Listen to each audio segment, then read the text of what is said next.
Nel quadro di poi informato partner local Mihodi e Camera di Visione di Aruba Tourism Authority sta riunendo con tour partner di industria in vez di sinta solamente con hotel o ata sinta la mesa con taxista tienda e hasta restaurante. De forma que a organização que maneja esforços para mercadear Aruba como destinação turístico, agora cambia de manejo e añade departamento novo para desenvolver produto também.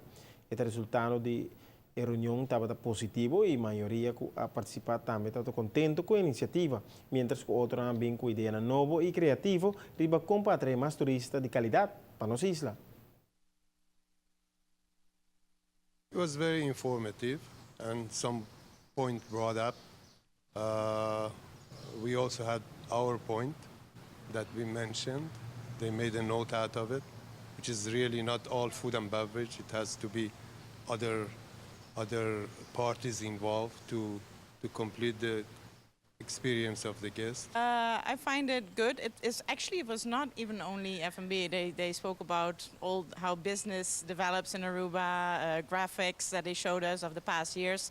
Some were actually even surprising. I wasn't aware of.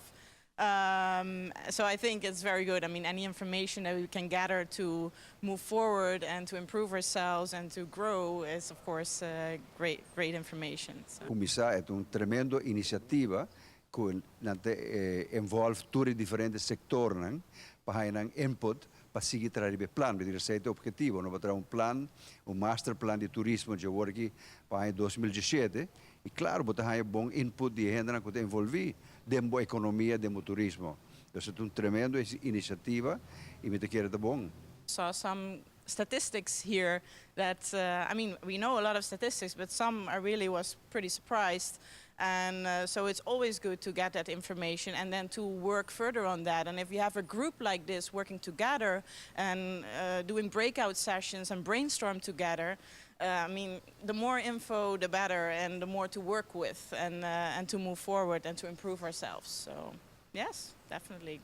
Bom, outcome, como se salita, que te ideia que por contribuir na lo que Aruba Tourism Authority tem como meta, não? Tem certo meta, hope específico, como vai increase expenditure, como vai increase diferente matrix de nosso turismo e ideia não quando a ideia grupo aqui tá para por poner tour junto e finalizar o plano.